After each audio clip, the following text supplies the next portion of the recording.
Notre cours aujourd'hui est la ménopause. Notre temps du cours comporte une introduction à définition, la physiologie, manifestation de la périménopause et de la ménopause, le diagnostic, les manifestations ou bien les conséquences à long terme et le traitement. Donc, avant d'entamer le cours de la ménopause, je préfère vous rappeler.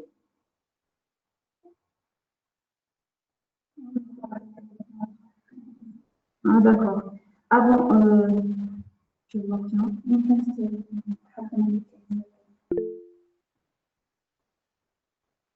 Donc, avant de commencer, d'entamer le cours de la ménopause, je préfère vous rappeler sur le déroulement du cycle menstruel. Donc, le cycle menstruel se déroule. Apparemment, c'est un problème de son.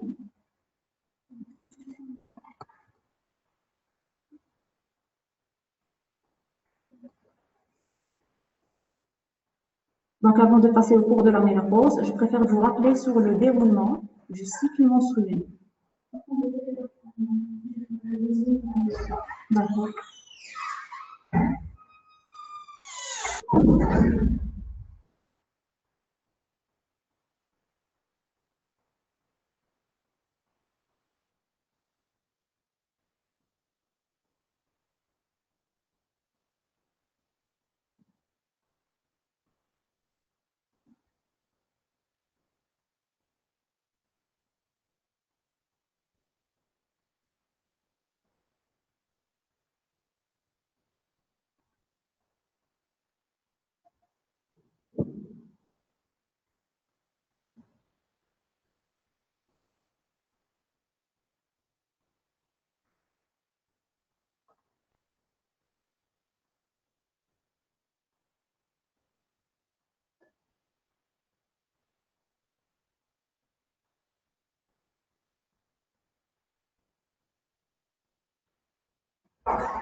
Donc, avant de commencer le cours de la ménopause, je préfère vous rappeler sur le déroulement du cycle menstruel. Donc, le cycle menstruel se déroule en trois phases. Premièrement, la phase pré-ovulatoire, la phase folliculaire ou bien la phase proliférative. La deuxième phase, c'est la phase ovulatoire ou bien ovulation. La troisième phase, c'est la phase sécrétoire, la phase post-ovulatoire ou bien la phase lutéale. Donc, c'est un rappel sur le cycle menstruel avant d'entamer le cours de la ménopause. Donc, la première phase, elle est la phase pré-ovulatoire, folliculaire ou bien proliférative.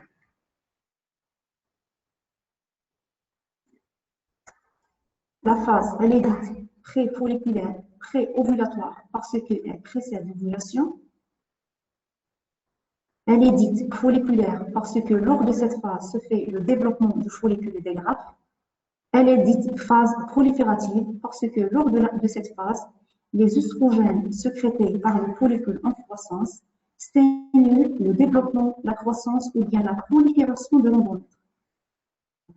Donc, la première phase folliculaire, c'est-à-dire au cours de laquelle se fait le développement du follicule de grappe, pré-ovulatoire, elle précède l'ovulation, proliférative parce que lors de cette phase, les œstrogènes sécrétés par le follicule en croissance stimulent le développement ou bien la prolifération de l'endomètre. La deuxième phase, c'est l'ovulation, c'est-à-dire libération à G14 du cycle chez une femme qui présente un cycle de 14 jours d'un ovocyte, après la rupture d'un follicule mûr de 2 graphes. La troisième phase, c'est la phase qui succède à l'ovulation, c'est la phase post-ovulatoire, la phase sécrétoire ou bien la phase lutéale. Donc, la phase, elle est dite la phase post-ovulatoire parce qu'elle succède à l'ovulation, elle est dite phase sécrétoire et lutéale parce que le follicule impliqué dans l'ovulation se transforme en cellule lutéale et forme le corps jaune. Ce corps jaune va sécréter la progestérone. La progestérone va transformer.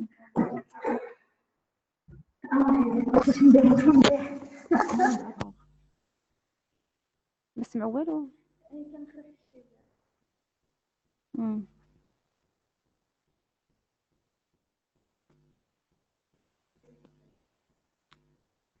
d'accord, c'est un rappel physiologique.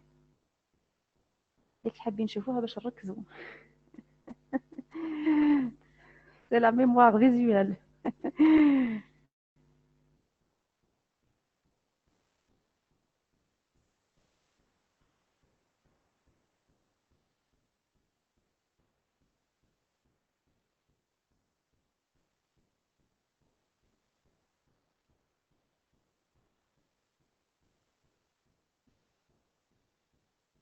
D'accord, donc je reprends le rappel. Avant d'entamer le cours de la ménopause, je préfère de vous rappeler sur le déroulement du cycle menstruel. Donc le cycle menstruel se déroule en trois phases. La première phase, c'est la phase pré-ovulatoire, la phase folliculaire ou bien la phase proliférative. Elle est dite pré-ovulatoire parce qu'elle précède l'ovulation. Elle est dite folliculaire parce que, au cours de cette phase, se développe le follicule de De Graaf. Elle est dite proliférative parce que lors de cette phase, les oestrogènes sécrétés par les follicules en croissance stimulent le développement et la prolifération de l'endomètre. D'accord?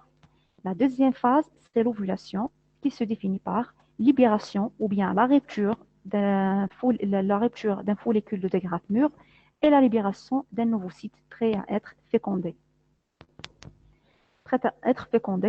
La troisième phase, c'est la phase post-ovulatoire, la phase sécrétoire ou bien la phase lutéale. Elle est dite post-ovulatoire parce que elle succède l'ovulation. Elle est dite sécrétoire et lutéale parce que lors de cette phase, le follicule impliqué dans l'ovulation se transforme en cellule lutéale et forme le corps jaune. Le corps jaune sécrète la progestérone qui va transformer un endomètre prolifératif en un endomètre sécrétoire. C'est-à-dire, l'endomètre sécrétoire, c'est un endomètre riche en glandes, donc il est apte à nourrir un éventuel œuf fécondé. D'accord? Donc, trois phases, c'est la phase pré-ovulatoire proliférative, la phase d'ovulation, la deuxième, et la troisième, c'est la phase sécrétoire, la phase post-ovulatoire ou bien la phase lutéale. Pourquoi sécrétoire ou pourquoi lutéale? Parce que le follicule impliqué dans l'ovulation se transforme en corps jaune, en cellule lutéale et en corps jaune. Le corps jaune, il va sécréter la progestérone qui transforme l'endomètre prolifératif en endomètre sécrétoire et riche en glandes. Donc, en absence de fécondation, le devenir de corps jaune, en absence de fécondation, le corps jaune se dégénère. La dégénération du corps jaune va entraîner une chute des hormones, c'est-à-dire les oestrogènes et la progestérone, qui vont entraîner donc la menstruation ou bien l'écoulement menstruel. C'est clair? Le rappel?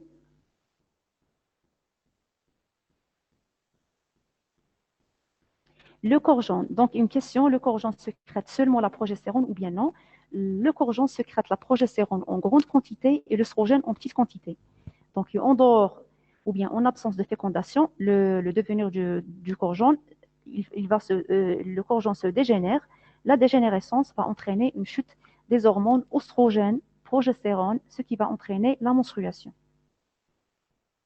Donc, quelles sont les conséquences à long terme de ces phénomènes ou bien de ces événements physiologiques? C'est-à-dire, chaque cycle, on observe un développement d'un follicule, une ovulation, une menstruation en absence de fécondation. Quelles sont les conséquences de ces événements physiologiques à long terme? Très bien, très bonne question. C'est la consommation des follicules, c'est notre cours aujourd'hui. Donc la ménopause se définit comme étant arrêt définitif du cycle menstruel secondaire à l'épuisement du capital follicule ovarien. Donc c'est l'arrêt des règles secondaires à la consommation de la réserve ovarienne. Donc, il s'agit d'une étape physiologique du vieillissement normal de la femme. C'est une étape tout à fait physiologique. Cette étape, elle survient entre l'âge de 45 à 55 ans avec un âge moyen de 50 ans. Donc, cette période physiologique, la ménopause, qui est appelée la ménopause, est précédée par des perturbations du cycle et par des modifications physiologiques nommées période périménopausique. Donc, l'épuisement de la réserve ovarienne, la carence ou bien la carence hormonale, ou bien l'épuisement de la réserve ovarienne, elle est responsable d'une carence hormonale. Cette carence hormonale, elle est responsable d'un ensemble de manifestations cliniques. Donc, épuisement des réserves avec l'âge, de la réserve ovarienne avec l'âge, une carence hormonale qui se traduit par des manifestations cliniques. Donc, l'ensemble de ces manifestations cliniques peuvent être prises en charge par différents traitements, dont le traitement hormonal substitutif, anciennement appelé le TNM. Actuellement, il est appelé la TSH, c'est-à-dire traitement hormonal substitutif de la ménopause. C'est clair?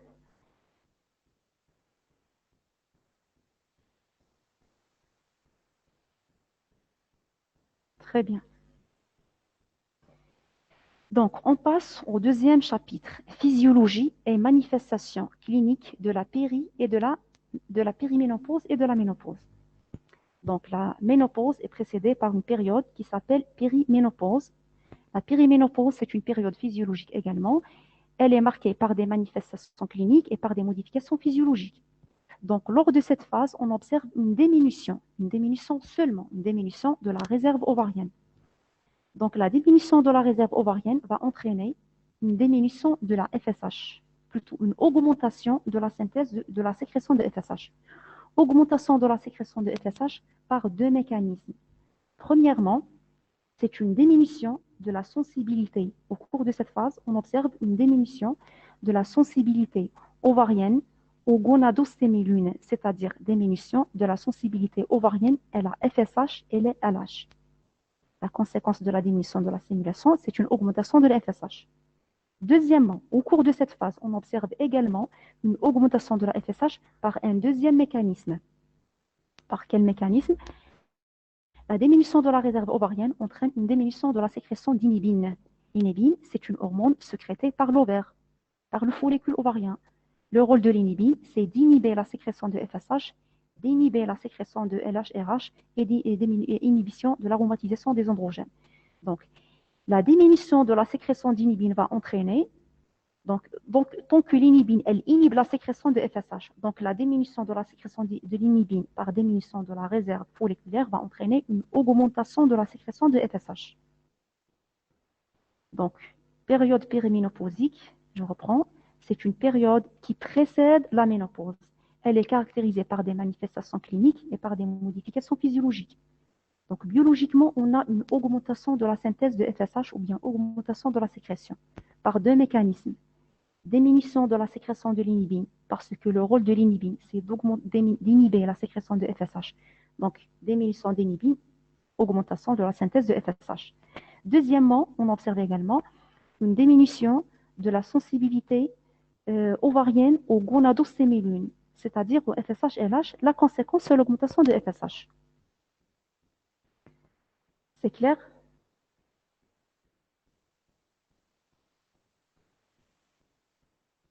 Très bien.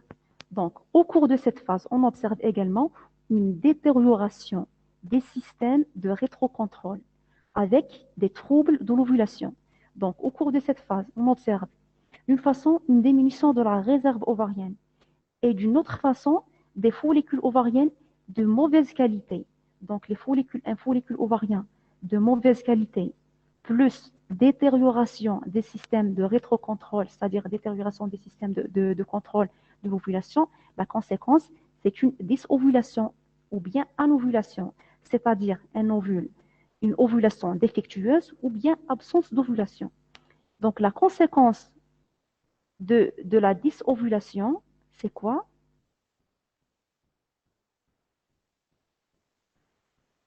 Une ou bien deux réponses. Conséquence de la dysovulation en rapport avec le vieillissement folliculaire et la détérioration des systèmes de rétrocontrôle.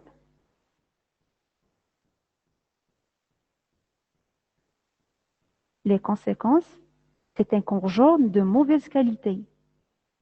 Très bien, diminution de la progestérone par un corps jaune de mauvaise qualité.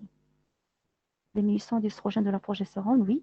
Donc, détérioration des systèmes de rétrocontrôle, plus le vieillissement folliculaire. La conséquence, c'est trouble de l'ovulation. ce qui dit trouble de l'ovulation dit un corps jaune de mauvaise qualité.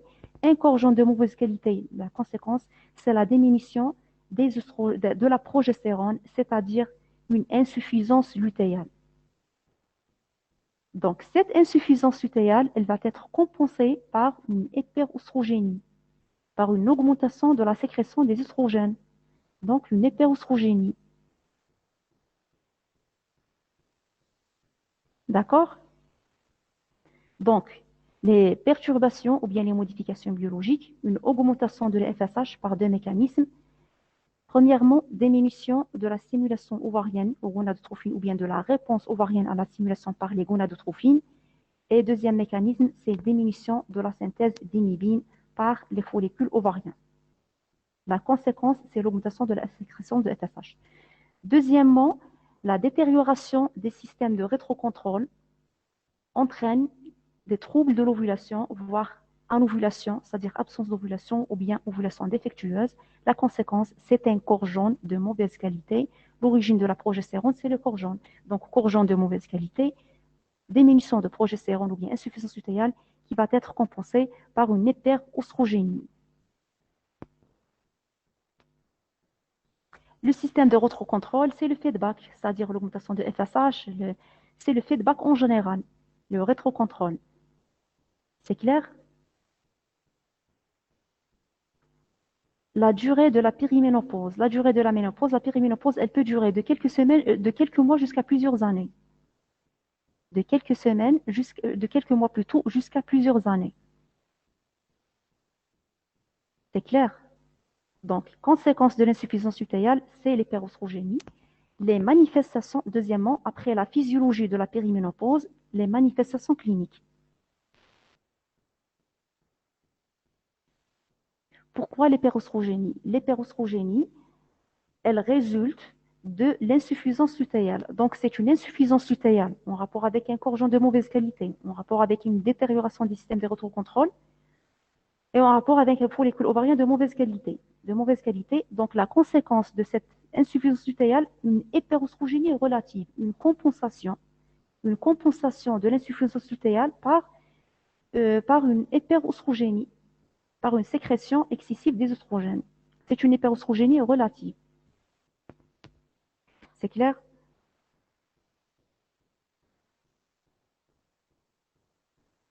Donc, après la physiologie, les manifestations cliniques de la périménopause. Donc, cliniquement, on observe toutes les manifestations observées au cours de la périménopause sont en rapport avec le terrain d'hyperoestrogénie. Donc, on observe une aggravation du syndrome prémenstruel, c'est-à-dire un gonflement abdominal, une tension mammaire ou bien des mastodynies, une prise de poids et des troubles neuropsychiques, c'est-à-dire anxiété, irritabilité, troubles de l'humeur, insomnie, etc. Je vous en prie. On observe également des troubles du cycle menstruel, c'est-à-dire des cycles lents, des cycles courts, des ménorragies, c'est-à-dire des règles abondantes dans le temps, et abondantes en quantité et prolongées dans le temps. Donc des cycles courts en rapport avec l'accélération de la phase folliculaire secondaire à une augmentation de la FSH et des cycles longs en rapport avec les troubles de l'ovulation secondaire à la détérioration des systèmes de rétrocontrôle hypothalamo-hypophysaire. Donc, c'est clair. Donc, biologiquement, augmentation de la FSH, diminution de la progestérone compensée par une hyperoestrogénie. Cliniquement, des troubles du cycle, des cycles lents par anomalie de l'ovulation, des cycles courts par accélération de la maturité folliculaire.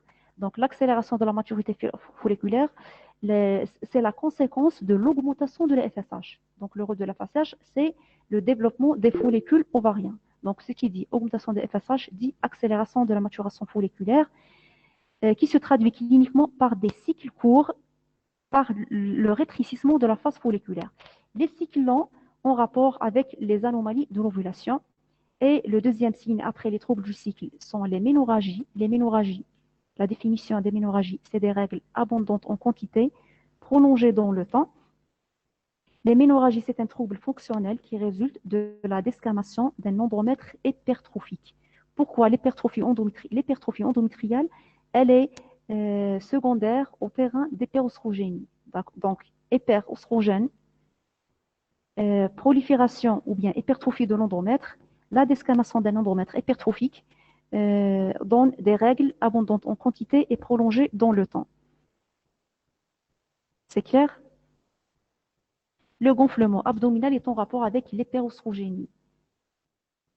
Donc, le gonflement abdominal, l'hémastodénie, la prise de poids, l'héménorrhagie, c'est-à-dire la desquamation d'un endomètre hypertrophique, tous ces troubles-là sont en rapport avec l'hyperostrogénie. Est-ce que les filles jeunes, on trouve oui, on peut observer un syndrome prémenstruel chez les jeunes filles. C'est clair?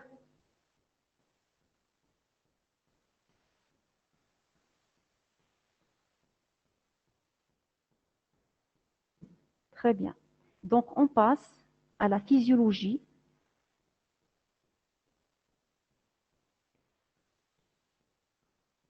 J'ai pas compris la question et pourquoi c'est normal ou non. J'ai pas compris cette question. Ah, c'est normal ou non. Donc, on passe à la physiologie et la physiologie et la biologie.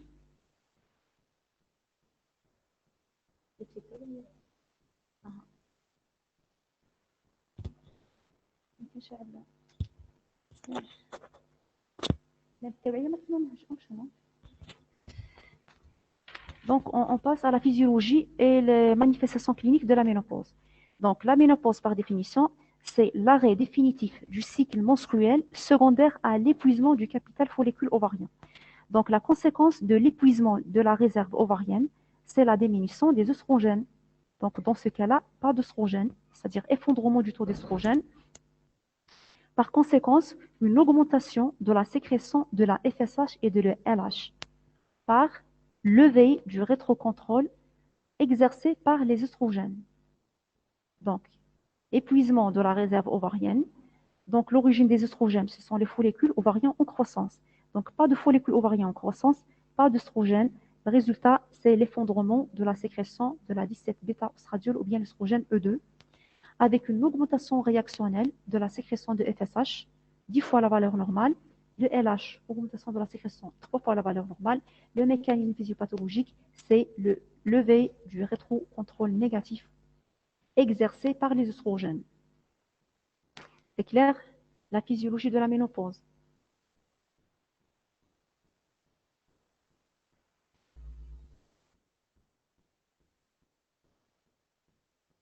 Très bien. Donc, les manifestations cliniques de la ménopause, premièrement, c'est une aménorrhée secondaire. C'est une aménorrhée secondaire et c'est une aménorrhée définitive qui ne répond pas le deuxième critère. Premièrement, elle est secondaire. Deuxièmement, elle est définitive. Troisièmement, elle ne répond pas au test au progestatif. Le test au progestatif, il consiste à la prise d'un progestatif, un comprimé ou bien 2 comprimés par jour pendant 10 jours. Donc, l'arrêt du traitement provoque la survenue d'une hémorragie dite hémorragie de privation. Donc, l'hémorragie de privation traduit la présence d'un endomètre imprégné en œstrogène. Donc, au cours de la ménopause, pas d'œstrogène, pas de prolifération de l'endomètre et par conséquent, pas d'hémorragie de privation. Parce que l'hémorragie de privation résulte de la desquamation d'un endomètre hypertrophique prolifératif sous l'effet des œstrogènes. C'est clair?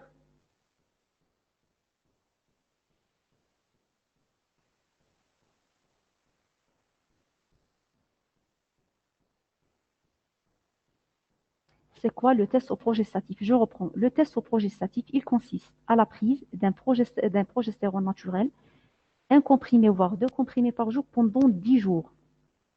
Donc, l'arrêt du traitement en cas d'un endomètre prolifératif qui a subi une stimulation oestrogénique. L'arrêt du traitement va entraîner une chute des hormones. C'est le même mécanisme de la menstruation. Chute des hormones, par conséquence, la survenue d'une hémorragie, dite hémorragie de privation. Par contre, lors de la ménopause, la diminution du taux des œstrogènes. Donc, en cas d'une hypoestrogénie, on n'observe pas, c'est-à-dire on observe un endomètre hypotrophique ou bien atrophique. qui va entraîner l'absence du clivage de la muqueuse utérine et un test négatif, ce qu'on appelle test au progestatif négatif.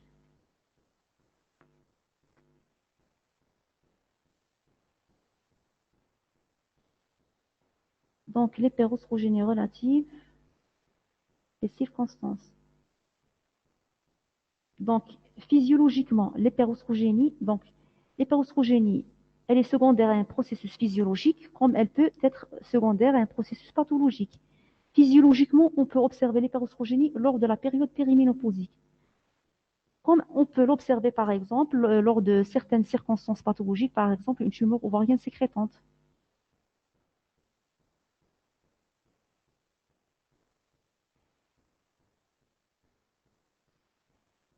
L'insuffisance lutéale, c'est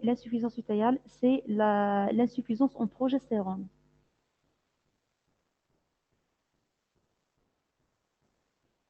C'est clair?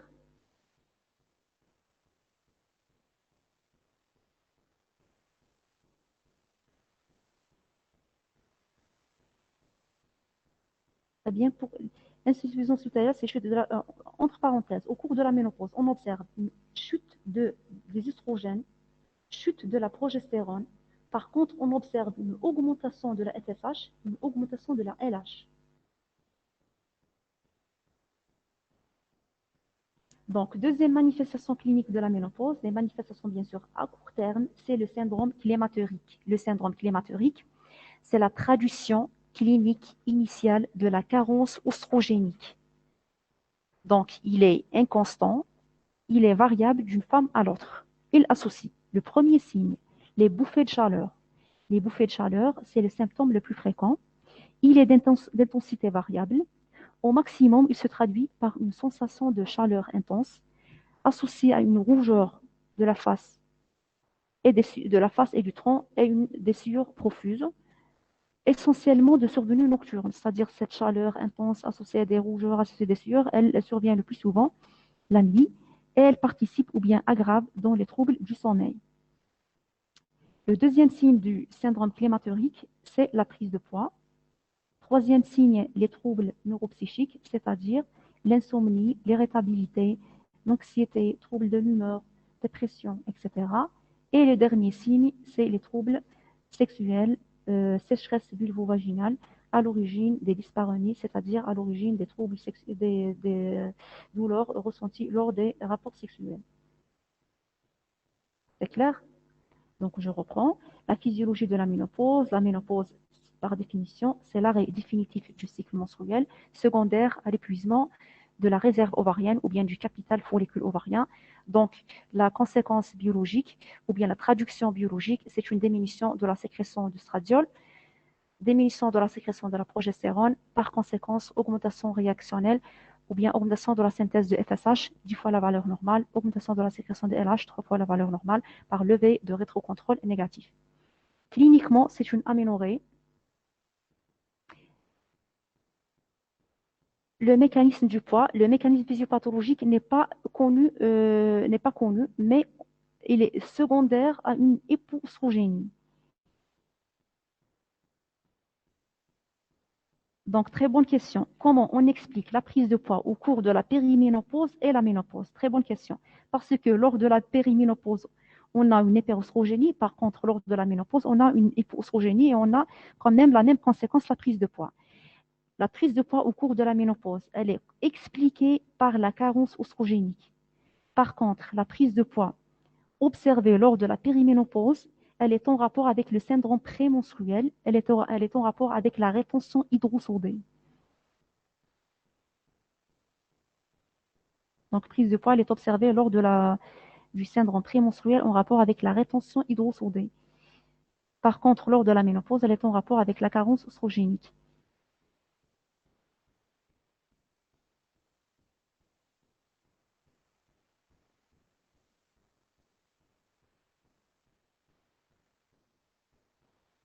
À la ménopause, on observe une infiltration adipeuse. À la ménopause, on va voir les conséquences à long terme de la ménopause. On observe une modification de la répartition de la graisse. Et on observe également une diminution de la masse adipeuse mammaire. beaucoup plus répartition de la modification du tissu graisseux et une diminution de la masse adipeuse au niveau du sein. C'est clair?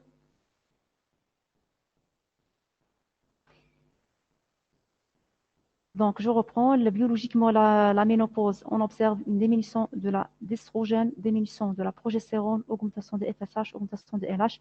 Cliniquement, améliorée secondaire définitive ne répond pas au test progestatif. Le test progestatif consiste à la prise d'un comprimé, voire deux comprimés de progestérone pendant 10 jours. L'arrêt de la progestérone entraîne une chute des hormones et la survenue d'une hémorragie de privation. Donc, au cours de la ménopause, le test est négatif, c'est-à-dire pas d'hémorragie, pas d'hémorragie de privation, secondairement à l'absence d'un endomètre imprégné par les oestrogènes. Deuxième signe clinique, c'est le syndrome climatorique. Le syndrome climatorique, il est inconstant, il est d'intensité variable. Il associe premièrement les bouffées de chaleur. C'est le symptôme le plus fréquent. Au maximum, il se traduit par une sensation de chaleur intense associée à une rougeur, associée à des sueurs profuses de survenue le plus souvent nocturnes, aggravant ou bien participant aux troubles du sommeil. Deuxièmement, les troubles neuropsychiques, c'est l'insomnie, l'irritabilité, l'anxiété, la dépression, etc. Prise de poids et troubles sexuels représentés par la sécheresse vulvo-vaginale, aggravant ou bien à l'origine d'une dyspareunie, c'est-à-dire la douleur ressentie lors des rapports sexuels.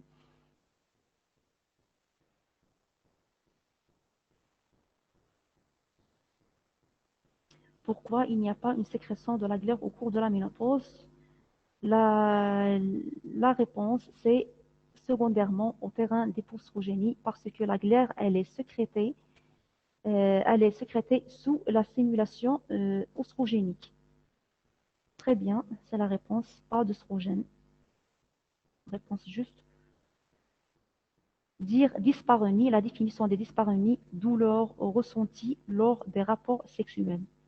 Dyspareunie égale douleur ressentie lors des rapports sexuels en rapport avec la sécheresse vulvo-vaginale, c'est-à-dire l'absence de la glaire, et l'absence de la glaire, elle est secondaire au terrain toujours d'épousrogénie. Le mécanisme des bouffées de chaleur, il est inconnu. Je ne sais pas le mécanisme exact. Ils n'ont pas détaillé le mécanisme physiopathologique. Mais toujours, c'est l'épousrogénie. L'ensemble des manifestations cliniques sont en rapport avec le terrain d'épousrogénie. C'est clair? Donc, passons au chapitre du diagnostic, ou bien la démarche diagnostique. La démarche diagnostique repose sur, premièrement, l'interrogatoire, deuxièmement, l'examen clinique, troisièmement, les examens complémentaires. Premièrement, l'interrogatoire. Premièrement, on cherche l'âge de la femme, parce que le diagnostic de la ménopause est un diagnostic clinique. Il s'agit d'une aménorrhée d'au moins 12 mois chez une femme d'un âge compatible. D'accord? Donc, on cherche l'âge de la patiente. Deuxièmement, on cherche les antécédents de la femme, les antécédents médicaux, chirurgicaux, gynécologiques, par exemple, la mammographie de dépistage, frottis cervico-vaginal. On cherche également les antécédents familiaux. On cherche l'âge de la ménopause de la mère parce que la mère et la fille sont en général ménopausées vers le même âge. Troisièmement, on cherche la date des dernières règles et l'existence d'éventuels troubles sexuels ayant précédé la survenue de la ménopause. Quatrièmement, on cherche l'existence, par exemple, d'un syndrome climatorique, dont on précise, par exemple, la sévérité et la tolérance, surtout pour indiquer un éventuel traitement hormonal substitutif. Et dernièrement, on cherche les contre-indications lors de l'interrogatoire et un traitement à la mise en route d'un traitement hormonal substitutif. D'accord? Donc, la démarche diagnostique, on commence par un interrogatoire. Premièrement, l'âge de la femme, parce que le diagnostic de la ménopause, c'est un diagnostic clinique amélioré d'au moins 12 mois chez une femme qui présente un âge compatible, c'est-à-dire entre 44, 45 et 55 ans, avec un âge moins de 50 ans. Deuxièmement, on cherche les antécédents. Troisièmement, la date des dernières règles et l'existence d'éventuels troubles ayant précédé la survenue. On cherche également l'existence éventuelle d'un syndrome climatorique dont on précise la tolérance et la sévérité. Et on cherche dernièrement les contre-indications à la mise en route d'un traitement hormonal substitutif qui permet de lutter contre l'ensemble des manifestations cliniques. D'accord? Donc, une question, est-ce que la ménopause est possible à 35 semaines? Oui, mais dans ce cas-là, on parle d'une ménopause précoce.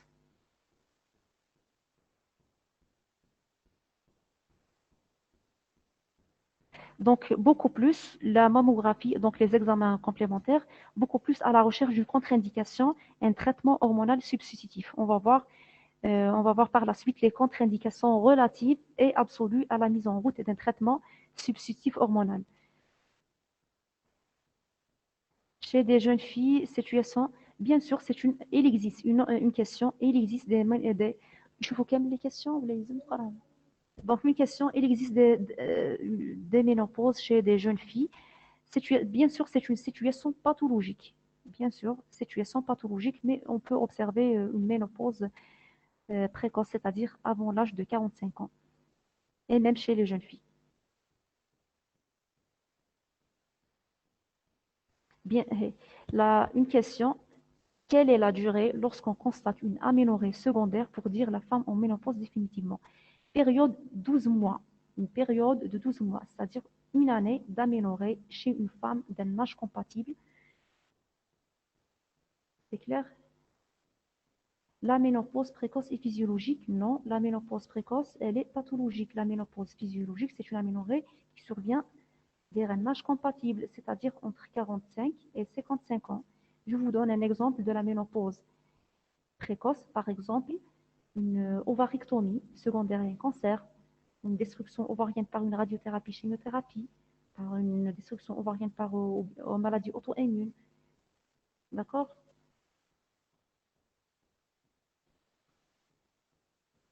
Syndrome de Sheehan, oui. Insuffisance hypothalamo-hypophysaire. Une question, est-ce que la grossesse préserve les follicules? Non. Donc, la grossesse, la puberté et la contraception ne semblent pas avoir une influence sur la durée de la survenue de la ménopause. Ni la grossesse, ni l'âge de la puberté, ni la prise de contraception par voie orale semblent avoir un effet ou bien une influence sur l'âge de survenue de la ménopause. C'est clair?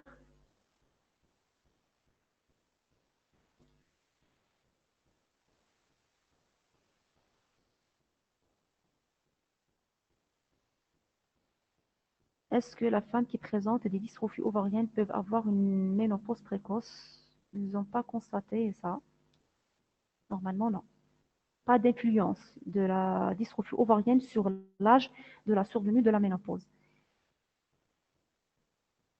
La pilule à long terme peut provoquer une perturbation du cycle? Non. La pilule à long terme peut provoquer une perturbation du cycle? Non. C'est clair?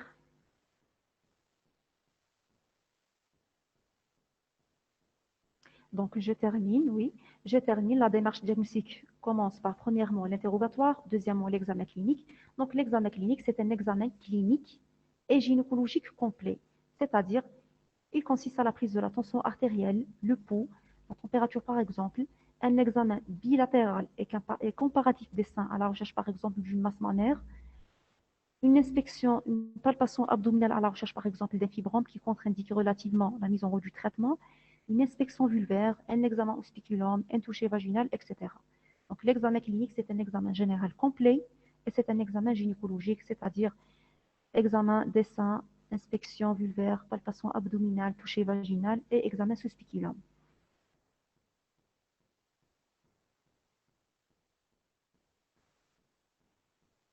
Y a-t-il un développement des follicules mûrs au cours de la grossesse? Normalement, non. Pas de développement des follicules lors de la grossesse, mais malgré ça, pas d'influence de la grossesse sur la durée ou bien sur l'âge de la survenue de la ménopause. C'est clair? Donc, on termine. La démarche diagnostique repose sur l'interrogatoire. Deuxièmement, l'examen clinique. Troisièmement, les examens paracliniques. Les examens paracliniques. Donc, le diagnostic de la ménopause, c'est un diagnostic, je répète, c'est un diagnostic clinique. il s'agit d'une aménorrhée d'au moins 12 mois, c'est-à-dire 12 mois, une année, chez une femme qui présente un âge compatible, c'est-à-dire entre 45 et 55 ans. D'accord?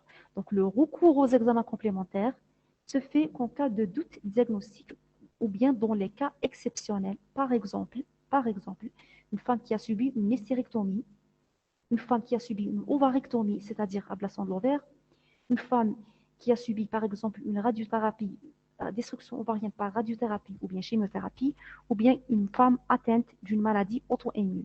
Dans ce cas-là, on peut réaliser un bilan biologique pour confirmer la ménopause. Ce bilan biologique retrouverait un tableau d'insuffisance ovarienne non spécifique, c'est-à-dire diminution du taux des oestrogènes, moins de 50 Pg par millilitre, augmentation du taux de FSH, augmentation du taux de LH et diminution du taux de la progestérone. Augmentation du taux de FSH plus de 20 milliunités par millilitre et augmentation du taux de LH.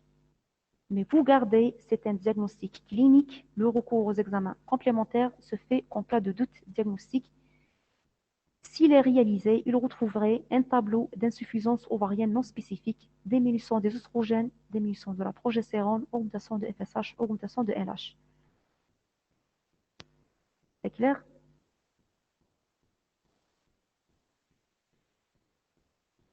Très bien.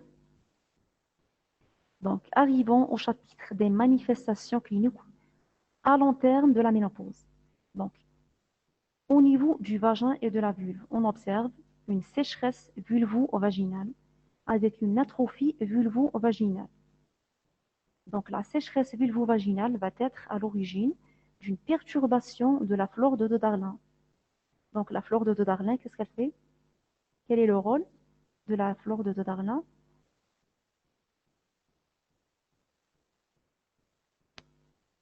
Très bien, à baisse le pH, pH acide. Donc, la flore de Darlin, c'est une flore qui transforme, je reprends, qui transforme le glycogène qui se présente au niveau de l'épithélium vaginal en acide lactique, ce qui confère au milieu vaginal un pH acide. Le pH acide empêche premièrement la multiplication des bactéries, deuxièmement, il empêche l'adhésion des bactéries sur les muqueuses. Donc, bien sûr, elle transforme le glycogène en acide lactique sous l'effet des œstrogènes. Donc, au cours de la ménopause, on observe une carence en oestrogène, ce qui va entraîner, premièrement, une carence en oestrogène, deuxièmement, une sécheresse de la muqueuse vulvo-vaginale qui va altérer cette flore, ce qui va entraîner une grande sensibilité aux infections. D'accord? C'est clair normalement. Donc, la première conséquence, vagin et vulve, atrophie vulvo-vaginale, sécheresse de la muqueuse vulvo-vaginale, par conséquence, altération de la flore de Döderlin, responsable de la défense contre l'infection. Par quel mécanisme? Par transformation du glycogène riche en épithélium vaginal en acide lactique, ce qui confère au milieu vaginal un pH acide qui s'oppose à la multiplication des germes et à l'adhésion des germes sur les muqueuses. C'est clair?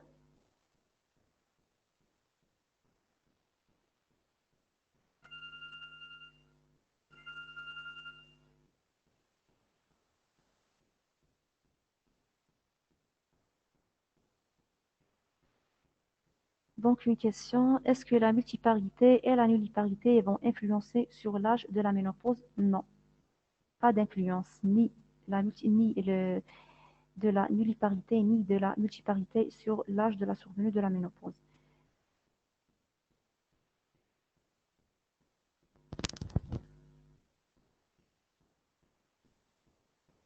Pourquoi? Parce que la grossesse, on a dit, ni la grossesse, ni la puberté, ni la contraception ont un rôle dans l'âge de la survenue de la ménopause.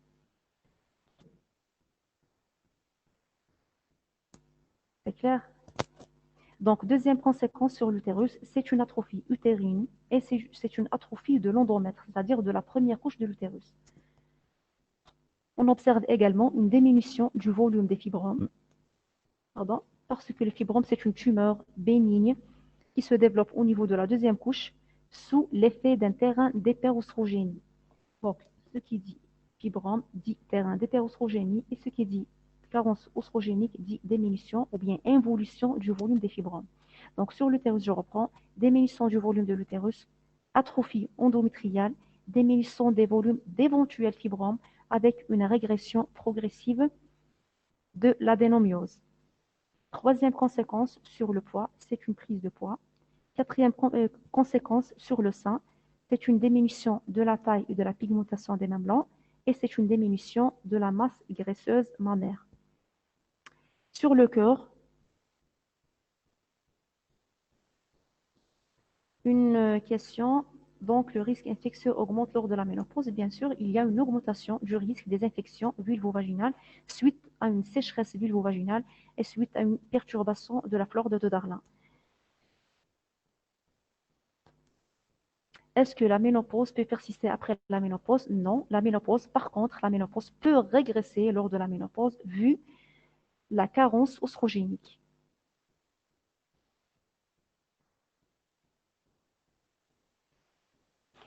Donc, la cinquième conséquence sur le cœur, donc la ménopause, elle représente un facteur de risque d'accident cardiovasculaire et d'athérosclérose coronarienne. Pourquoi? Parce que la carence oestrogénique peut perturber le métabolisme lipidique et la synthèse de certains facteurs de coagulation. Ils ont observé lors de la ménopause, c'est-à-dire lors d'une carence oestrogénique, une augmentation de la synthèse du mauvais cholestérol, c'est-à-dire LDH.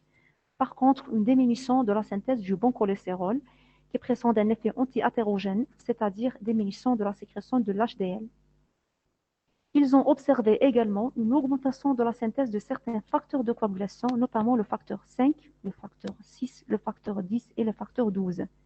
Pour cette raison, la ménopause représente un facteur de risque d'accident cardiovasculaire et d'athérosclérose coronarienne, d'accident d'athérosclérose coronarienne plutôt. D'accord? Donc, lors de la ménopause, augmentation de la synthèse de certains facteurs de coagulation, augmentation de la synthèse de mauvais cholestérol et diminution de la synthèse du bon cholestérol, c'est-à-dire le HDL. C'est clair?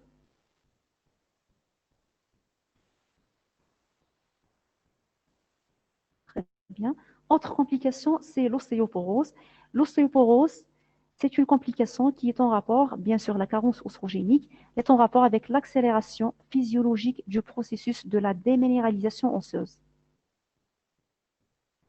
Donc, la complication, autre complication, ou bien conséquences physiologiques, bien sûr, à long terme, sur la peau, amincissement cutané, déshydratation et perte de l'élasticité.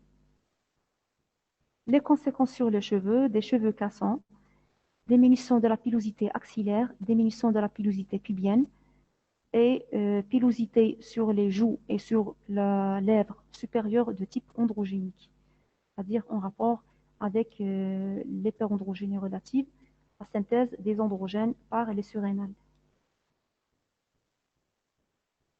Donc, s'il vous plaît, répétez le point de l'ostéoporose. L'ostéoporose, elle est la conséquence d'une accélération du processus physiologique de la déminéralisation osseuse. Accélération du processus physiologique de la déminéralisation osseuse.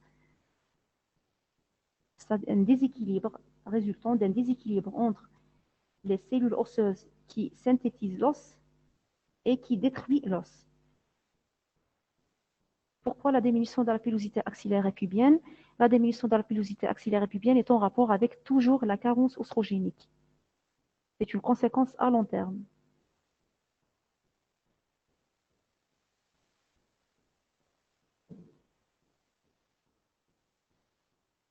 Pourquoi le processus est accéléré? Il est accéléré en rapport avec la carence oestrogénique entraîne un ensemble de manifestations cliniques et des conséquences. L'œstrogène va entraîner une accélération et un déséquilibre entre les cellules qui synthétisent l'os et entre les cellules qui détruisent l'os. Donc, ce déséquilibre va entraîner une accélération du processus de la déminéralisation, c'est-à-dire accélération du processus de la destruction osseuse. La déminéralisation. C'est clair? Tous les phénomènes sont en rapport avec la carence oestrogénique.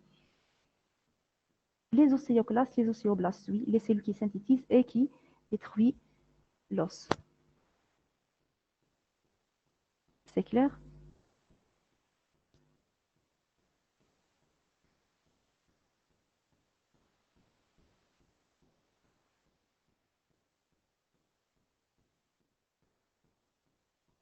Une question, est-ce que les androgènes vont causer des changements majeurs sur la voix? Oui, ils peuvent causer des changements, par exemple une voix rauque, en rapport avec un syndrome d'hyperhirsutisme, qui se traduit par une augmentation de la pilosité, par une modification de la voix et biologiquement par une augmentation des androgènes, delta 4 androstenedione et la testostérone. C'est clair? Donc, passons au dernier chapitre, le traitement. Le THS, le traitement hormonal successif de la ménopause. Donc, le but du traitement, c'est quoi? C'est premièrement de lutter à court terme contre le syndrome climatérique.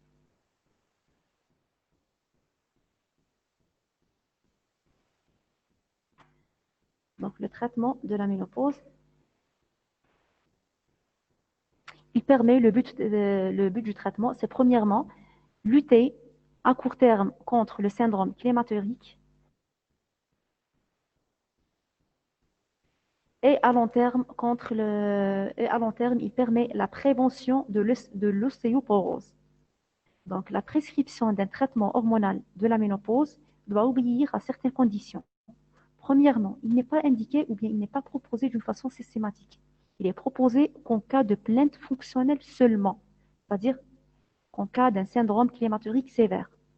Deuxièmement, avant la réalisation ou bien avant la prescription d'un traitement hormonal substitutif, il faut réaliser un bilan préthérapeutique.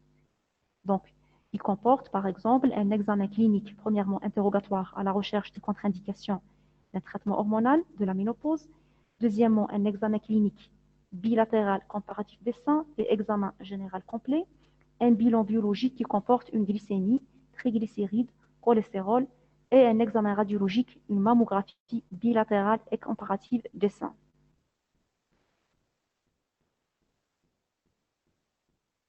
Donc, je termine, puis je réponds à certaines questions. Donc, le traitement hormonal substitutif, il permet de lutter. Le but, c'est premièrement lutter à court terme contre le syndrome climatérique et à long terme, il permet de prévenir l'ostéoporose. Cependant, la prévention de l'ostéoporose ne constitue pas à elle-même une indication de la mise en route d'un traitement hormonal de la ménopause. D'accord? Donc, les conditions de la prescription, premièrement, doivent être proposées qu'en cas de plainte fonctionnelle, c'est-à-dire il n'est pas indiqué d'une façon systématique. Deuxièmement, il nécessite un bilan pré-thérapeutique complet, interrogatoire, examen clinique et examen paraclinique. Examen clinique complet, général, bilatéral comparatif des seins, inspection vulvaire, palpation abdominale, examen spiculum, etc. Les bilans ou bien les examens complémentaires, c'est la glycémie à jeun, la cholestérol, triglycérides et la mammographie bilatérale et comparative. Troisième condition, il faut respecter les contre-indications objectivées lors de l'interrogatoire, l'examen clinique ou bien les examens complémentaires. Quatrième condition, il faut surveiller le traitement, surveiller les effets du traitement, c'est-à-dire surveiller l'efficacité du traitement par la disparition d'un syndrome climatérique. Il faut surveiller l'efficacité ou bien la sévérité, c'est-à-dire la maltolérance. La maltolérance se traduit par exemple par un signe de surdosage.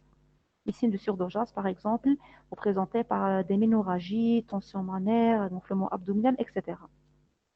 Cinquième condition, le THS, ou bien anciennement appelé THS, actuellement appelé le TNM, le THM, euh, ce traitement-là doit être prescrit pendant une période limitée à 5 ans, pas plus. Et la dernière condition, il faut réévaluer l'intérêt du maintien ou bien de la poursuite du traitement hormonal de la ménopause par des fenêtres thérapeutiques. C'est-à-dire, je prescris le traitement, je fais une fenêtre thérapeutique, je réévalue l'intérêt du maintien ou bien l'arrêt du traitement. D'accord?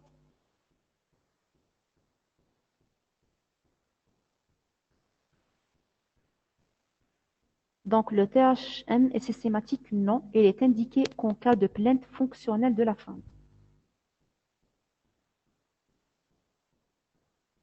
Donc, le syndrome climactérique persiste-t-il ou bien il apparaît à certaines périodes seulement? Le syndrome climactérique, c'est la traduction clinique initiale de la carence oestrogénique. C'est-à-dire, c'est la première phase, c'est la traduction clinique initiale de la carence oestrogénique, c'est-à-dire initiale de la ménopause. À long terme, on observe l'ensemble, une cascade de manifestations vulvovaginales, utérines, cardiaques, etc. La cause les plus probables d'une ménopause de la jeune fille, euh, pas de cause, c'est une insuffisance ovarienne prématurée. Secondaire, par exemple, beaucoup plus à une radiothérapie, chimiothérapie, une ovarectomie suite à une tumeur ovarienne. Le plus souvent, soit c'est une ovarectomie suite à une tumeur ovarienne maligne, soit une destruction ovarienne par une maladie auto-immune, soit c'est une destruction par une radiothérapie ou bien chimiothérapie. Beaucoup plus, ce sont des causes iatrogènes ou bien une maladie auto-immune ou bien une tumeur ovarienne.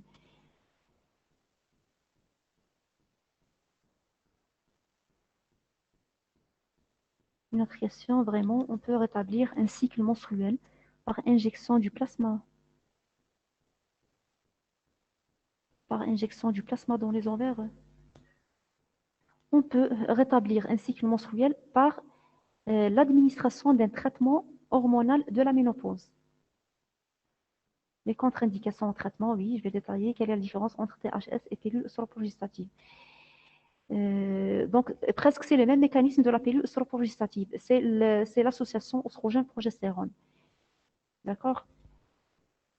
Donc, je reprends le traitement hormonal de la ménopause. Le but, c'est premièrement de lutter à court terme contre le syndrome climactérique. Deuxième but, c'est de prévenir la survenue de la ménopause. Le traitement hormonal de la ménopause n'est pas indiqué d'une façon systématique. Il est indiqué seulement qu'en cas de plainte fonctionnelle. Deuxièmement, il mérite un bilan préthérapeutique interrogatoire, bilan préthérapeutique et examen complet à la recherche des contre-indications, bien sûr, qui contre-indiquent la mise en route du traitement. Troisièmement, après l'instauration d'un traitement hormonal de la ménopause, il faut surveiller la femme cliniquement et paracliniquement. Cliniquement, on surveille l'efficacité du traitement et la tolérance. On surveille également l'état des seins. Biologiquement, c'est le dosage de la glycémie, triglycérides, cholestérol après 3 mois, puis après 6 mois de la mise en route du traitement. Et on surveille la femme également par une mammographie comparative des seins tous les ans. Quatrièmement, quatrième indication, la durée limitée du traitement, c'est une durée limitée à 5 ans, pas plus. Et la dernière complication, il faut réévaluer l'indication de la poursuite ou bien du maintien du traitement hormonal de la ménopause. Donc, on a deux schémas thérapeutiques selon le désir de la femme, soit un schéma séquentiel sans règles, soit plutôt un schéma séquentiel avec règles ou bien schéma combiné contenu sans règles. Le premier schéma, il consiste à prescrire un œstrogène entre G1 et G25 du cycle associé à un progestérone. Le but de l'association à un progestérone, c'est de lutter contre l'hyperostrogénie relative et le risque d'hyperplasie, voire de cancer de l'endomètre. Donc, l'arrêt du traitement, c'est-à-dire des estrogènes entre G1 et G25 et de la progestérone, c'est-à-dire entre G14 et G25, permet une chute des hormones et donc la survenue d'une hémorragie dite de privation. D'accord? Donc, schéma séquentiel, prescription d'un oestrogène entre G1 et G25 plus progestérone G14, G25, l'arrêt du traitement entraîne la survenue d'une hémorragie de privation, c'est-à-dire des règles artificielles. Le deuxième schéma, c'est le schéma combiné ou bien contenu, sans règle. C'est une prescription en continu et sans arrêt d'un progestérone plus oestrogène. C'est clair? Donc, les questions, quelles sont les premières questions? Quelles sont les contre-indications d'un traitement hormonal de la ménopause? On a des contre-indications relatives et des contre-indications absolues. Les contre-indications absolues sont représentées par les antécédents d'un cancer hormonodépendant, c'est-à-dire cassé du sein ou bien cassé de l'endomètre, antécédents d'accidents thromboemboliques artériels ou bien ou veineux, par exemple AVC, IDN, etc., une tumeur hypophysaire, une insuffisance lutéale. Je reprends les contre-indications absolues, antécédents des des cancers hormonodépendants, cancer de l'endomètre, cancer du sein. Deuxièmement, antécédents d'accidents emboliques artériels et ou veineux, comme par exemple AVC ou bien IDM, tumeur hypophysaire, insuffisance hépatique. Les contre-indications relatives, l'HTA, le diabète, la dyslipidémie, le fibrome, l'adénomiose, le lupus érythémateux disséminé. C'est clair, les contre-indications?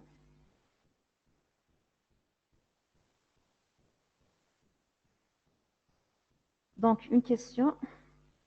Je pense, il y a quelques questions, j'ai répété. S'il vous plaît, le bilan avant de prescrire la TM. Donc, le bilan avant de prescrire la THM. Premièrement, un examen clinique général complet. Examen clinique, prise de la tension artérielle, examen bilatéral et comparatif des seins. Deuxièmement, glycémie, triglycérides, cholestérol. Et troisièmement, mammographie bilatérale comparative du sein. C'est clair? Donc, le bilan avant de prescrire le traitement. Premièrement, interrogatoire à la recherche des contre-indications. Deuxièmement, un examen clinique et gynécologique complet à la recherche d'un fibrome, à la recherche d'une tumeur du sein, etc. Troisièmement, les examens complémentaires, mammographie bilatérale et comparative des seins, plus bilan biologique et glycémie, triglycérides et cholestérol. C'est clair? Donc, une autre question, pourquoi on surveille la glycémie? On surveille la glycémie parce que le THM, le traitement hormonal de la ménopause, peut entraîner, premièrement, une hyperglycémie, deuxièmement, parmi les contre-indications de la prescription d'un THM, contre-indication relative, le diabète. Pour cette raison, on surveille la glycémie. Donc, la survenue d'une glycémie, plutôt d'un diabète lors de la surveillance, peut contre-indiquer la mise en route du traitement. Entre parenthèses, c'est une contre-indication relative. Le THM est un facteur de risque de cancer de l'ovaire ou bien non? Normalement, non. Ce n'est pas un facteur de risque. Un changement corporel ou bien une même indication chez une femme compatible à la ménopause. Donc, est-ce que la ménopause précoce indique systématiquement, une bonne question, est-ce que la ménopause précoce indique systématiquement le THM pour arrêter un peu les changements corporels ou bien les mêmes indications chez une femme compatible à la ménopause? Donc, selon le désir de la femme, il est indiqué qu'en cas de plainte fonctionnelle, il permet de lutter contre le syndrome climatérique et il permet de prévenir la survenue de l'ostéoporose à long terme. C'est clair? Le schéma thérapeutique, pourquoi l'insuffisance lutéale contre-indique l'insuffisance? Je n'ai pas compris cette question. Pourquoi l'insuffisance lutéale contre-indique le THS? Je n'ai pas dit ça, l'insuffisance lutéale contre-indique le THS. Donc, le schéma thérapeutique, on a deux schémas thérapeutiques selon le désir de la femme, selon qu'elle désire mimer un cycle menstruel ou bien non. Donc, le premier schéma, c'est un schéma séquentiel avec règles, c'est-à-dire prescription d'un oestrogène entre G1 et G25 plus un progestérone entre G14 et G25. Donc, l'arrêt du traitement provoque une hémorragie, la desquamation de l'endomètre, comme c'est le même mécanisme du cycle menstruel. Donc, l'arrêt du traitement entraîne la chute des hormones, bien sûr pris artificiellement, et la survenue des règles artificielles, c'est-à-dire une hémorragie de privation.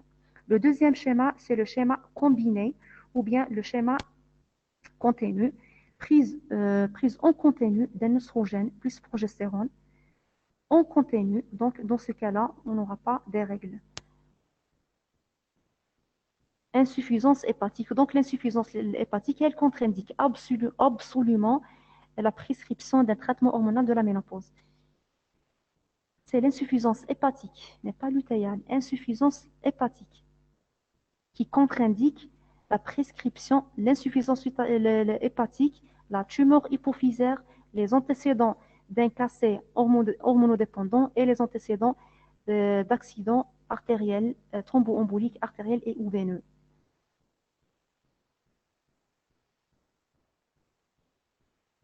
Mais c'est les questions.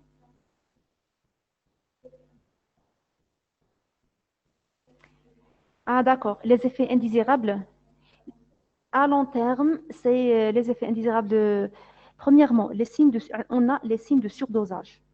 Les, les effets indésirables sont représentés par les signes de surdosage. Les signes de surdosage sont représentés par l'héménorragie, le gonflement abdominal, la tension mammaire, etc. Mais le risque, beaucoup plus, il y a un risque de développement d'un cassé du sein, puisque c'est un traitement hormonal, c'est-à-dire qu'il comporte des œstrogènes.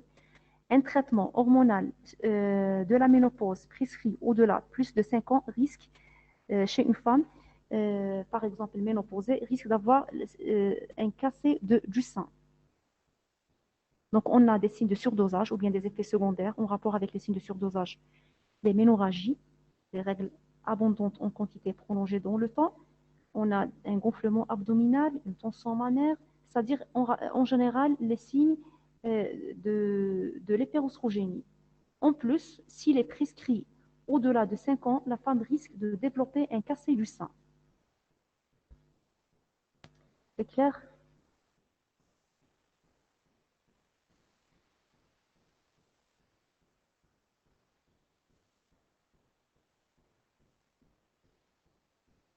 Oui.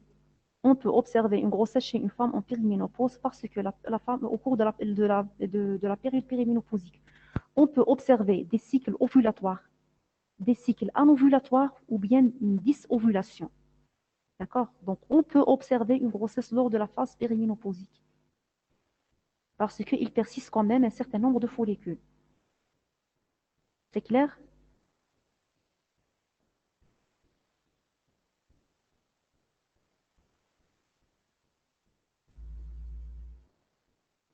Donc, la prise des pilules, à mon avis, la prise de pilules, une pilule ostroprogestative, d'une façon prolongée, risque d'avoir un cassé hormonodépendant, c'est-à-dire cassé du sein ou bien cancer d'endomètre. Ostroprogestative. C'est clair? Yasmina, oui.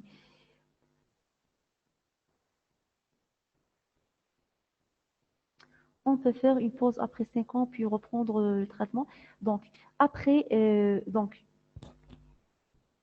après la prescription d'un traitement hormonal substitutif, d'un traitement hormonal anciennement appelé substitutif, actuellement TNM de la ménopause.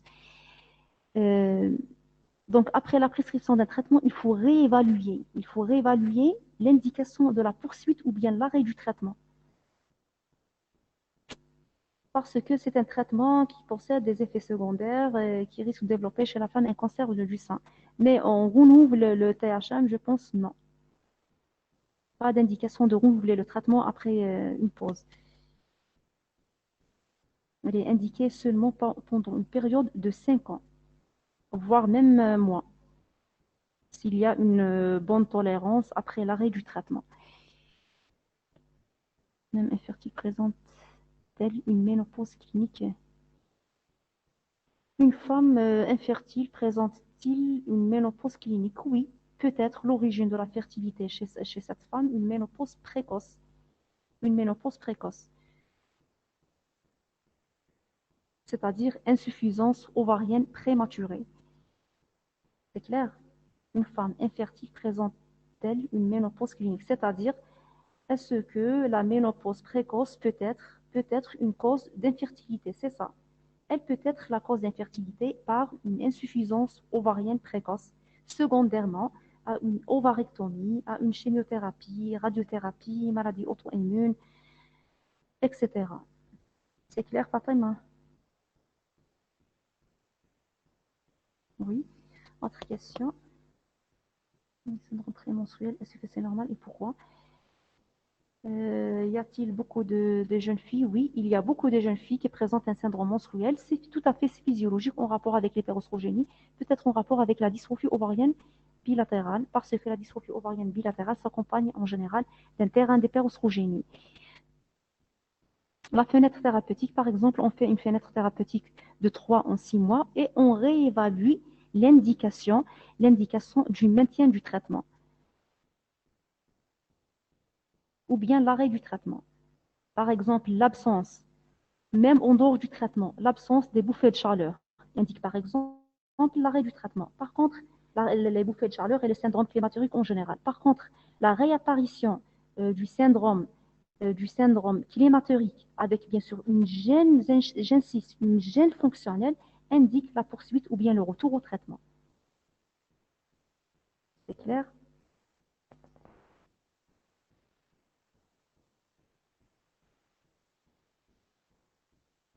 Donc, on fait une fenêtre thérapeutique pour évaluer la nécessité de maintenir le traitement ou bien l'arrêt du traitement. S'il s'agit par exemple d'une disparition du syndrome climatorique, je peux arrêter le traitement. S'il s'agit par exemple d'une réapparition après l'arrêt du traitement du syndrome climatorique avec surtout une gêne fonctionnelle, je peux le réintroduire. Ménopause clinique.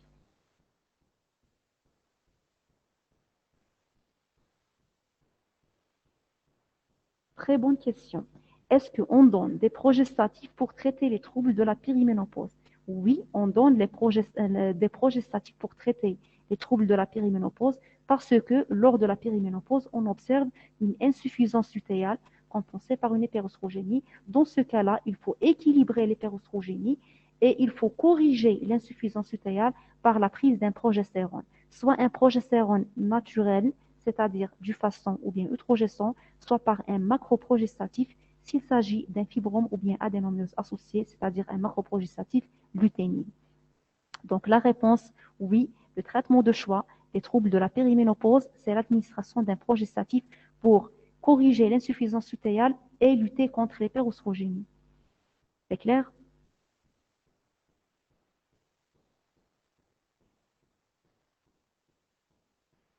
Les bouffées de chaleur est un signe pathognomonique de la ménopause. Les bouffées de chaleur, c'est un signe, il est très fréquent, observé dans 75% des cas. Cependant, l'absence des bouffées de chaleur n'élimine pas le diagnostic de la ménopause. C'est beaucoup plus une aménorrhée d'au moins 12 mois chez une femme d'un âge compatible, confirmée en cas de doute diagnostique par des dosages biologiques diminution des oestrogènes, augmentation de FSH, augmentation de LH. Les exemples, je pense, exemple des macroprogestatifs, exemple luténil ou bien orgamétrie. C'est clair?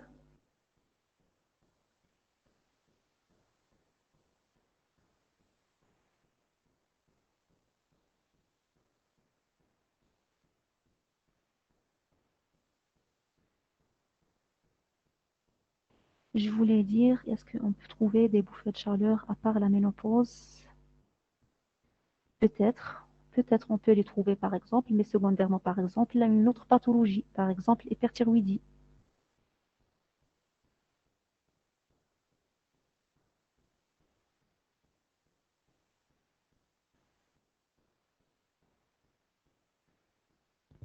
Est-ce que vous avez d'autres questions?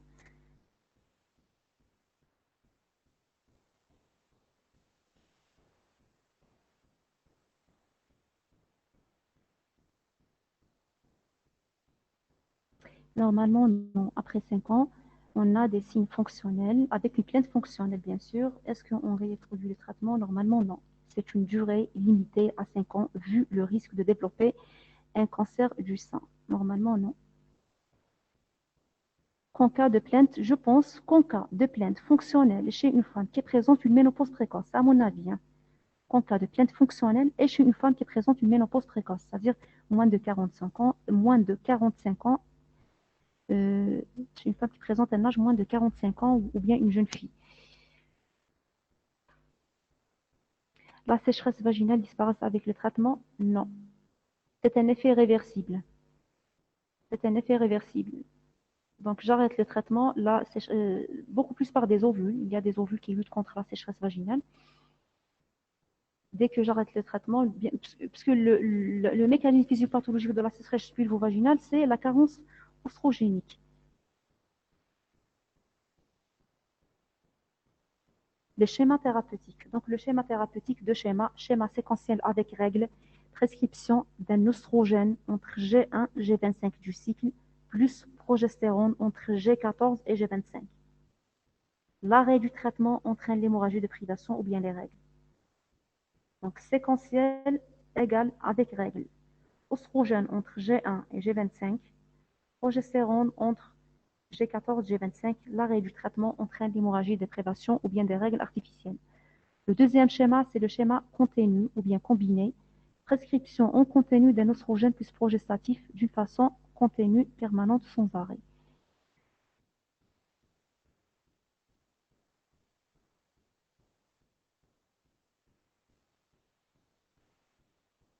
Pourquoi dite insuffisance ovarienne non spécifique chez une femme présente atrophie ovarienne? Non. J'ai dit le diagnostic, le diagnostic de la ménopause, c'est un diagnostic clinique. Le recours aux examens complémentaires se fait dans des cas exceptionnels. S'il est réalisé, il retrouverait un tableau d'insuffisance ovarienne non spécifique. Mais dans le cas d'une insuffisance ovarienne précoce, en général, c'est une insuffisance ovarienne en rapport avec la maladie auto-immune, en rapport avec la destruction ovarienne, destruction ovarienne par radiothérapie, chimiothérapie, etc. Donc, au cours de la ménopause, on parle d'insuffisance ovarienne non spécifique. Mais au cours d'une insuffisance ovarienne prématurée, c'est-à-dire moins de 45 ans, en général, c'est une insuffisance ovarienne en rapport avec une ovarectomie secondaire, une tumeur ovarienne, par exemple maligne, une maladie auto-immune, une destruction par radiothérapie, chimiothérapie, etc. C'est clair?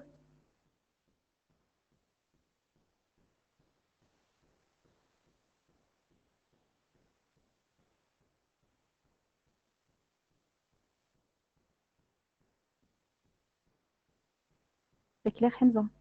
La réponse.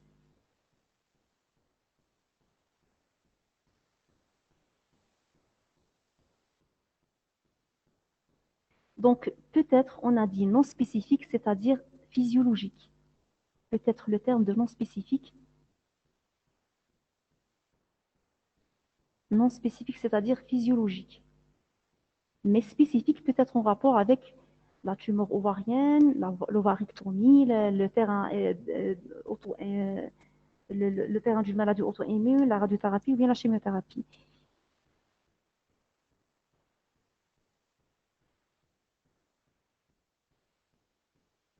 Non spécifique, normalement, c'est physiologique. Mais spécifique, c'est spécifique à une maladie auto-immune, spécifique à un cancer de l'ovaire nécessitant une ovarectomie, une destruction par radiothérapie ou bien chimiothérapie. C'est clair?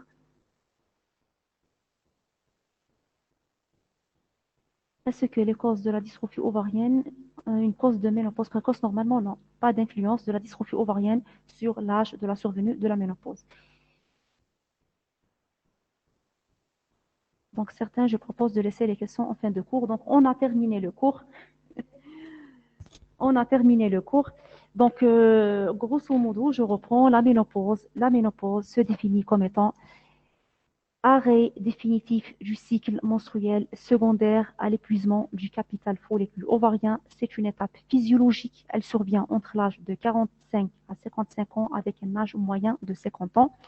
Cette période physiologique, elle est précédée par une période dite périménopause qui est caractérisée par des manifestations cliniques et biologiques. Biologiquement, c'est une augmentation de FSH, diminution de la progestérone avec une hyperstrogénie relative. Cliniquement, la périménopause, elle est caractérisée par des troubles du cycle lent, cycle court, aggravation du syndrome prémenstruel, c'est-à-dire prise de poids, gonflement abdominal, mastodynie, troubles neuropsychiques. La ménopause, proprement dite, c'est l'arrêt définitif du cycle menstruel par secondairement à l'épuisement de la réserve ovarienne. La conséquence biologique, c'est la diminution des oestrogènes, l'augmentation des FSH, augmentation de LH. Cliniquement, à court terme, enfin, cliniquement, ou bien les conséquences, c'est l'aménorrhée secondaire définitive qui ne répond pas au testoprogestérone. Et c'est le syndrome climactérique. C'est un syndrome inconstant. Il est variable d'une femme à l'autre. Il associe des bouffées de chaleur observées dans 61% des cas, d'intensité variable d'une femme à l'autre. Il associe hors les bouffées de chaleur la prise de poids, les troubles neuropsychiques et les troubles sexuels. Donc, la démarche diagnostique repose sur l'interrogatoire, l'examen clinique et les examens complémentaires. Les examens complémentaires sont d'indication exceptionnelle qu'en cas de doute diagnostique seulement. Le bilan biologique, s'il est fait, il montre un tableau d'insuffisance ovarienne non spécifique ou bien, je peux dire, physiologique, diminution des oestrogènes, augmentation de FSH, augmentation de LH, diminution de la progestérone. Les conséquences de la ménopause à long terme sur le vulve et le vagin, c'est l'atrophie vulvo-vaginale, c'est la sécheresse et c'est l'augmentation de la sensibilité aux infections par altération ou bien modification de la flore de Darlin. Deuxième conséquence à long terme, atrophie de l'utérus et atrophie endométriale, diminution du volume d'éventuels fibromes et disparition progressive de l'adénomiose, prise de poids, diminution de la masse adipeuse des seins, diminution de la taille et de la pigmentation des mamelons. Sur le système cardiovasculaire, augmentation du risque d'athérosclérose coronarienne et d'accident cardiovasculaire en rapport avec la modification des métabolismes lipidiques et l'augmentation de la synthèse de certains facteurs de la coagulation. Sur l'os, ostéoporose. Sur la peau, amincissement, déshydratation, perte de l'élasticité. Sur les cheveux, des cheveux cassants, diminution de la pilosité axillaire et pubienne. Donc, le traitement hormonal de la ménopause, il permet de lutter à court terme contre le syndrome climactérique, à long terme, prévenir la survenue de l'ostéoporose. Il n'est pas indiqué d'une façon systématique, il est indiqué seulement qu'en cas de plainte fonctionnelle. Nécessité de réaliser un bilan pré-thérapeutique, de respecter les contre-indications, nécessité de surveiller le traitement cliniquement et paracliniquement, nécessité de réévaluer l'indication de la poursuite des maintien de traitement, une durée limitée à 5 ans. Est-ce que vous avez des questions?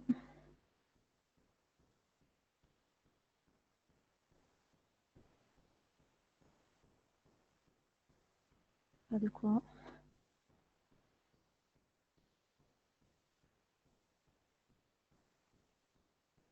Très bien. Une question de Yasmina. Est-ce que le saignement en période d'ovulation sont physiologiques? Oui. L'ovulation peut être traduite cliniquement par une douleur, bien sûr, à G14 du cycle chez une femme qui présente un cycle de G14. Elle peut être traduite par une douleur au niveau de la fosse iliaque droite ou bien la fosse iliaque gauche, c'est-à-dire l'ovaire droit ou bien l'ovaire gauche, accompagné d'un saignement, d'un petit saignement, c'est-à-dire saignement d'abondance, de faible abondance. Il ne mérite aucun traitement. Donc, c'est une ovulation physiologique. C'est clair?